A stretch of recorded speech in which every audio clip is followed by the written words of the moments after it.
It's Wednesday. You know what that means. Time for the Southern California Writers Association Hump Day Book Tour. I'm Maddie Margarita here with Diana Pardee on tech. Every Wednesday morning at 10 a.m., we turn our Facebook page over to a new writer or a different writer or a wonderful friend writer to talk about their book and their latest project. This morning, we're so happy to have Wendall Thomas. Wendall teaches in the Graduate Film School at UCLA, lectures internationally on screenwriting, and has worked as an entertainment reporter, development executive, script consultant, and film and television writer. Her first Cyd Redondo novel, Lost Luggage, was nominated for the Lefty and Macavity Awards for the Best Debut Mystery of 2017. Her second, Drowned Under, has been nominated for a Lefty for Best Humorous Mystery of 2019 and an Anthony Award for Best Paperback Original. Her short fiction appears in the crime anthologies Ladies' Night, Last Resort, and the Anthony-nominated Murder A-Go-Go's. All right, welcome, Wendall. Hey, Maddie, I'm so excited to be here. Thank you so much for having me. Well, we miss seeing you in person. Maybe someday soon. I know. We'll see. We'll be together. I know. Hey, but you've been very busy over the pandemic. Tell us all about Fogged Off. Okay, it was a strange experience for me because I'm used to writing in restaurants and I couldn't go to any restaurants. So that was very weird. It took me a long time to get into a discipline where I could write in the house. And actually, to be honest, because my husband and I were here all the time together, I usually got up at 3 a.m. and wrote from like 3 to 7 because it just was the only time he wasn't talking to me. So. Okay, James, we're going to edit that out. No, I'm okay. We're going to edit that out. No, but I mean, just because we were our only like life rafts here. So of course, we talked to each other. So I needed to carve a little bit of time and a little headspace just where, there was nothing going on. And that time of morning, there's not a bunch of emails and everything else. So it was good, but it was weird to be up that early on such a regular basis. So when you write in restaurants, do you get energy from the surrounding? Is that a different part about writing at home or? Different, yeah. I think I'm much, I'm used to the restaurant sounds. And so if I'm home and somebody walks in high heels on the hardwood floors or there's hammering, it really throws me off. Whereas if I'm in a restaurant somehow, and I actually tried Freedom, which is a thing that undoes your internet, actually has restaurant noise that you can play, but it's not quite the same.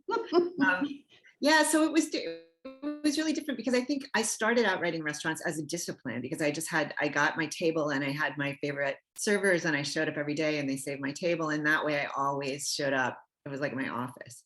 And when I was home in the pandemic, as with everybody, it's like you have nothing but time, but somehow it was just really hard to get to focus. So it's probably not a lot of people running around your house carrying Balenciaga bags. No, there were none. And if I could ever afford that bag, believe me, I would have. Yeah, so let's talk about Cyd. Okay. Your protagonist, our heroine here. She's such an interesting character. Where did she come from? I think I've told this story before, but she kind of just showed up one day. I was sitting in Scotland, of all places, working on a workshop, and I just saw this woman in a mini skirt and high heels with bracelets, like, flea market bracelets from here to here, and she just like whacked a guy, and that was Cyd. And then I just started figuring her out, and so I wrote her as a script first. I wrote the story as a script first, so I lived with her for a pretty long time before I started writing the books. And I think the book didn't really come alive till I really figured out her family. So that was a big part of trying to figure out who she is. But I do feel like a lot of us live with theoretical knowledge, and I really wanted to have somebody who had a lot of theoretical knowledge and not a lot of practical knowledge, because she's a great travel agent, but in the first book, she'd never been anywhere. So everywhere she goes now, she's a fish out of water kind of over and over again. And I really love that for comedy. So that was a good kind of pick for me, I think, for a series character. And the setting, now you spent a lot of time, the setting for Fogged Off is London. Notice how I keep holding the book up? Am I doing a good job? Yeah, there we go. As well. Now you spent a lot of time there and you had some interesting experiences there. Do they cross over to Cyd's experience? Some of them do. I think that I had an incredible experience when I first went to London.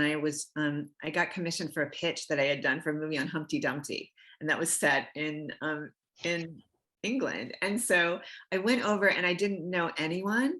And so someone recommended doing some London Walks tours. And I went on my first one and I had this unbelievable guide. Her name was Emily Richards.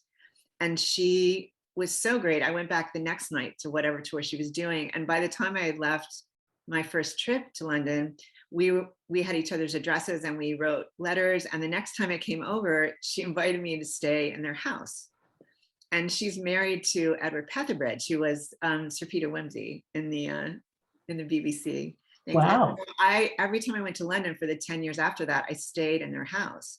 And so I got and they were both London Walks guides. And so I got all the dirt about like the behind the scenes internecine struggles and the backbiting and people stealing each other's walkers and stealing each other's material and all of this. And so a lot of that went into the walks. A lot of the kind of tour guides in London thing went into this book. And it was really fun to play around with that because I hadn't really seen that in a book. You see academic backbiting and but I'd never seen tour guide backbiting. So that was really fun. So let's talk about Fogged Off. So the last time when Fogged Off starts after we left Cyd after Drowned Under, right? Yeah, and it's like a month later. It's really okay. Soon. Yeah. So where do we find her and what sorts of adventures, what can people expect when they read the book? In this book. So we find her still running the business. Her uncle is still in jail. And so she's having a lot of financial difficulties trying to keep everything together there. And as you may or may not know, if anybody's read the books, her specialty is senior citizen clients. And so unfortunately, she does lose them on occasion just because they're elderly. But in this particular case, in Fogged Off, she loses a much younger client. He's only 60. His name is Shep Helnikoff. And she sends him every year on his trip to lead Jack the Ripper walking tours in London. And so when we find her, she's had a little fling with a doctor on the boat and Drowned Under, but she still really is in love with Roger Claymore from Lost Luggage. So she heads off to London, kind of in betwixt relationships. And in this particular one, her uncle, Leon, who's a former taxidermist, insists on going with her because he's the actual executor of Shep's estate. So she doesn't go by herself this time. And I think for me, that made it really fun because bringing one of her family members actually with her on the trip was really fun for me. Because before, they've kind of influenced her from afar. And how does Jack the Ripper fit in? Well, the Jack the Ripper tours, I don't know if any of you have been to London, but the Jack the Ripper tours are far and away the most popular tours in London. And there's about 5 gazillion of them. And you can also do them on YouTube now because a lot of people went and filmed them, once the pandemic happened. And there's unbelievable competition for Jack the Ripper experts and Jack the Ripper books. And I don't know if you knew, there was an incredible, I'm totally spacing on her name right now, is it Hannah Rubenfeld? But she wrote a book called The Five, which is about the women victims and how they weren't all just prostitutes. And she was completely excoriated by the rest of the Jack the Ripper community. So it's a very, very competitive world. So and then of course, a couple of murders happen on the walks themselves. So that's how it fits in. So, I'm always curious, and I wonder what your opinion is. Why do you think people are so fascinated by Jack the Ripper? Well, I think part of it is just because it wasn't solved. I think because people still think they can figure it out. I think it's that idea. It's almost like reading a mystery book in the sense that you want to try to figure it out just a little bit ahead of the author at the end. And I think that, or the protagonist. And so I think it's fascinating. I think obviously it was very brutal. So I think it brings in people who are interested in gore. And I think it's also brings in people who are interested in Victorian history because it happens in 1888 and it's a really interesting time in London. And it's also very, so I think all of those things kind of come together. And I think people feel also that as more DNA is possible in all of this, there might actually be, an answer. I don't think there will be, but it allows everybody to have their theory too, which I think, it's fun for people. So does that make sense? I don't know if that. So it's fun. Yeah, everybody is. Yeah. So everybody is endangered in your books, has a potential for being endangered. Tell everybody a little bit about your, I know I first ran into it in, or the theme in Lost Luggage, your endangered animal. I don't want to call it a fetish because I think that's too far. Let's say interest. So Interest, yeah. I Yeah. mean, I came across it just because when I decided I wanted to set the first book in Africa and Tanzania, I just started researching crimes there, and the endangered animal smuggling was unbelievable, and I just didn't really know enough about it. And when I found out about it, it was so horrific that it felt like something, and it was something that Cyd was completely oblivious to as well. So I felt like it was a good way to make her kind of the ignorant but well-meaning American stumbling around in international intrigue. So, but for me, it's really become a passion, this idea of how many creatures are becoming extinct for so many reasons. And in this book, the endangered animal is actually the hazel dormouse, who is a rodent. And I wasn't sure. I try to pick something that's not necessarily, a dog or a cat or a dolphin or a panda. So and I always want her to have an initial ick factor for these animals until she kind of gets to know them. So this one, but the amazing thing about the hazel dormouse is it sleeps, it pulls its tail up over its face and curls up in a ball when it sleeps, and it also snores. So those were two things I loved. And it's completely endangered because of habitat loss in the UK. So wow. yeah. And So maybe the snoring. It's probably not a good thing when you're trying to hide to snore. But it's, how would you characterize the novels? Just so people, if they haven't read Lost Luggage or Drowned Under. I would say, I call it screwball mystery as opposed to a cozy. I think it breaks a lot of the cozy rules, even though she's an amateur sleuth. So I think it's more like the humor is closer to a Carl Hiaasen or Janet Ivanovich, I think, more than cozies. And I think my new publisher really gets that. So I think, well, it'll be marketed a little more in that direction from now on.